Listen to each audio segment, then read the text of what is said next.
Yes, you. Welcome to the You're Not Getting Any Younger podcast, a podcast for people who want to disrupt their lives for a good reason, to make it count. I'm your host, Jen Glantz, and every week I'll drop a new episode with stories from real people just like you, who woke up one morning and decided to make big changes, starting with small things. We'll cover topics like entrepreneurship, love, failure, and self-care. Hey, you're not getting any younger, so let's make this an adventure.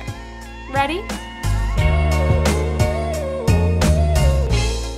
Hey, any youngers, what is going on? It's me, your host, Jen Glantz. Welcome back to another episode of the You're Not Getting Any Younger podcast. If my voice sounds super nasally to you, it's because I have one of those weird colds. It's not the flu, it's not a fever, it's just one of those colds that just makes you feel like you have this blanket of stuffiness surrounding you. So I've been waiting to record this until I felt a little bit better so that my voice doesn't annoy you.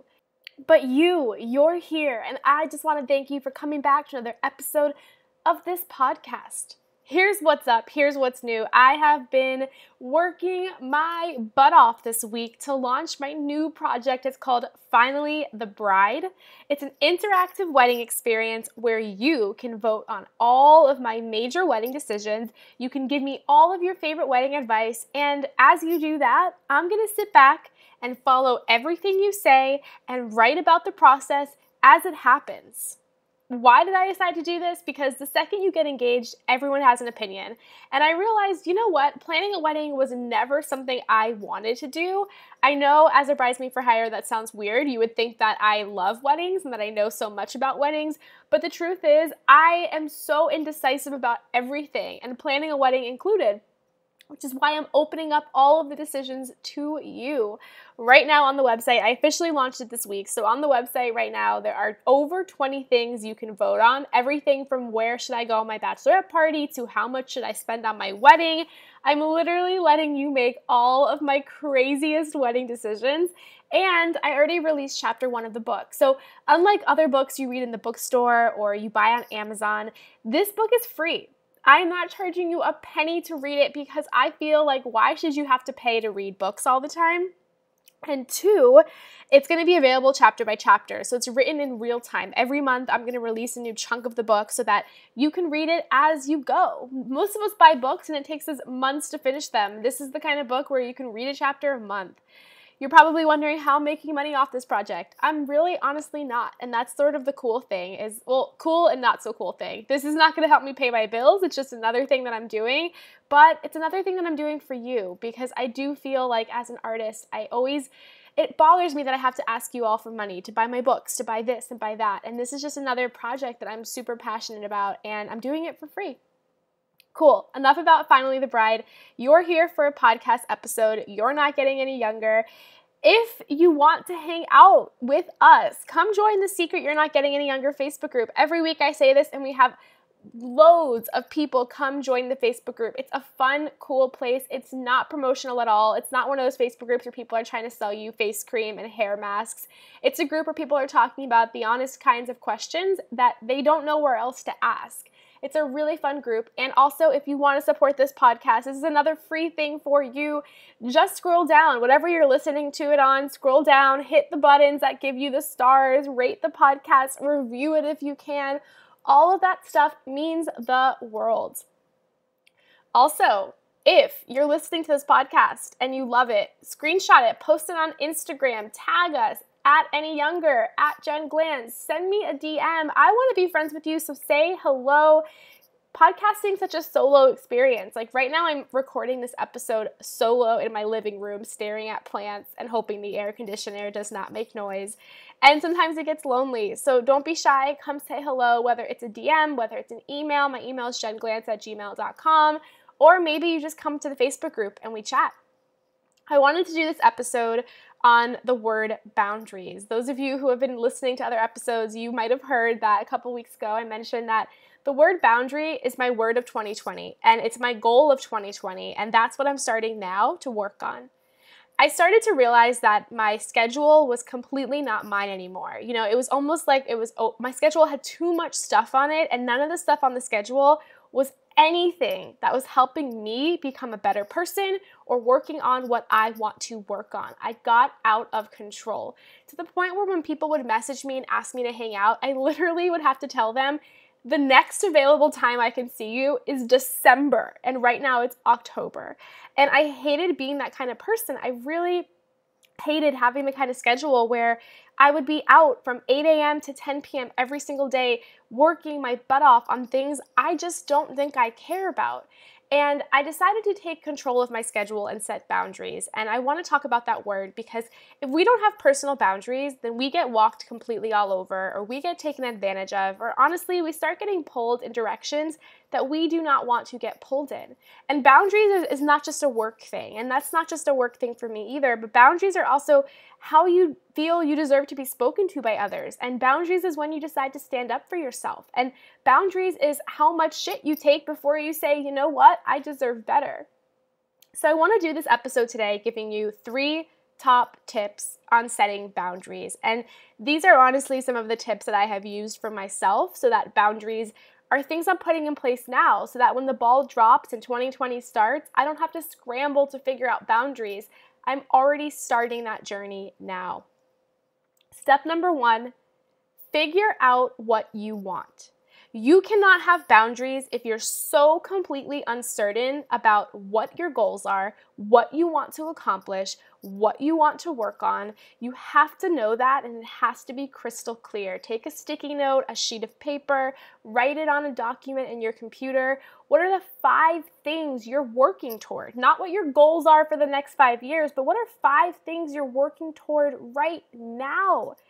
And maybe that's being healthier, or maybe that's that you want to take an art class, or maybe it's that you want to work more on a new project, or that you're working toward getting a different job. What are those things? For me, I realize the things I'm working toward, I want to write more books. I want to take more fun classes in New York City. I want to work less and see my friends more. And just by writing out those things that I want to work on, allowed me to visualize, okay, Jen, here's these 5 things that you want, you really, really want. Now let's review your calendar for the past couple of months. You have done literally nothing to pursue those things. And I started to realize this is a big reason why I feel resentful toward myself and angry toward myself, is because I'm not doing anything to accomplish what I want to do. I'm just sitting here and ruminating in my wants and my desires and my goals, but then I'm not spending my time working toward those things. So step number 1, be clear. What are the 5 things you want to work toward? And if it's working out, great. We're going to figure out how to start building that into your schedule. And if it's seeing your friends more, wonderful. What can we delete from your nights and your weekends so that you can be more social? But you have to figure out what it is. 2, figure out how on a weekly basis, not a monthly basis or a quarterly basis or a yearly basis, figure out how you're going to put boundaries in place so that those 5 goals are your priorities. If we don't have priorities, then everyone else's priorities start to become ours. And that's exactly what happened to me, is that I didn't have priorities. So that everyone else, when they would ask me for something, email me for something, I would be the yes person. Yes, of course I'll do that. Yes, of course I'll be there. And what happened was all of my priorities that aligned with my personal goals went out the door. So after you have those lists of things you're working on, prioritize them. And then on a weekly basis, devote a couple of hours to each of those goals, or even an afternoon or an evening or a weekend day to those goals. Start looking at it from a weekly basis. And once you've done that, once you've prioritized and you're deciding, okay, every week I'm going to work on my health goal 3 hours a week, and every week I'm going to take 1 new class or go to 1 new event, and every week I'm going to make it a point to maybe have coffee or lunch or dinner or even a phone call with a friend, then you can set boundaries so that all of those things you care about are on the inside. That's your boundaries. And everything else that comes around and everything else that happens to you, you can say, okay, well, you know what? I have my priorities in place, and that's a level 2 request. And if scheduling is not the boundaries you want to set, maybe your boundaries are with people, prioritize what those things are. Maybe it's that, okay, You give people X amount of chances before you stand up for yourself. Or the second someone comes at you with an aggressive attitude, you have your boundary in place where you say, you know what? I can't work with a person like that. So prioritize what matters to you in terms of people, if the boundaries you want to put up are around people. Step number 3. So right now we have figure out what your goals are, what you want to work on. 2, prioritize them, or prioritize how you want to be treated by people and what you want to do. And 3 is start writing scripts for yourself. And what do I mean by that? One of the hardest parts about putting boundaries in place is letting people around you know that you have these boundaries, because they can't read your mind. And oftentimes if we can't communicate them, they get lost or we get scared. One of the things I did is I wrote some scripts. I wrote scripts on, okay, if people ask me for X, Y, and Z, here's how I respond. Or if I'm not being treated the way I deserve, here's how I'm going to respond. And I have those scripts in place now so that when those situations come up, I don't have to second guess myself. I don't have to feel guilty. I don't have to feel resentful. I have my scripts. And whether or not you write scripts, maybe you just go over these situations in your head so that at work, if your boss asks you for something, or if a friend doesn't treat you right, or the person you're dating oversteps your boundaries, you know how to react, because you never want to second guess yourself, especially when you're in a position of feeling nervous, of feeling doubtful, of just not feeling great. You want to have the most powerful thing you can ready for you to say. Those are my tips for you with your boundaries. And honestly, I'm here to help. I'm going through it too. It's the word I'm working on. It's the thing I care the most about right now. So if you have boundaries you're working on, or you enjoyed this episode and you want to keep figuring out your boundaries, hit me up. Let's chat. Email me, direct message me, whatever you want. I'm happy to help you with your boundaries as you work on being the badass human being that you deserve to be. I am personally sick of wasting another year not checking off anything on my life to-do list because I don't have those boundaries. So that's why I'm starting right now. A thing I forgot to share with you is that I was cleaning out some notebooks I have. I have a lot of notebooks. And I opened up one of the notebooks. And in the notebook, it said, my goals for 2019. I wrote this at the end of December. And I won't even tell you what those goals are, but I do want to tell you that I achieved none of them.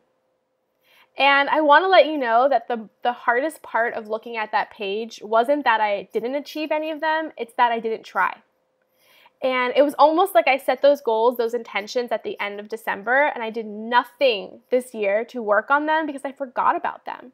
Yet even right now, those are still the most important things in my life. And that's a major reason why when I opened up that page, I said, you know what, Jen, we have to start doing things differently. We have to have these boundaries in place, these priorities set, these things you want to work on now, and everything else that comes about. We have to figure out how to either push it away or how to make it fit after you've put your boundaries in place. I really, really hope you do the same. Until next week, all my love, Jen Glantz. Hey you! Thank you for listening to the You're Not Getting Any Younger podcast. There are hundreds of thousands of pods out there, so thank you for listening to this one. You can find the show notes for this week's episode up on our website, anyyounger.com. Subscribe, rate, and review the You're Not Getting Any Younger podcast on iTunes so that other ears around the world can listen too. Oh, and join our secret You're Not Getting Any Younger Facebook group, where over 1,000 people are talking about how to disrupt their lives, for a good reason, to make it count. Until next week, all my love, Jen Glantz.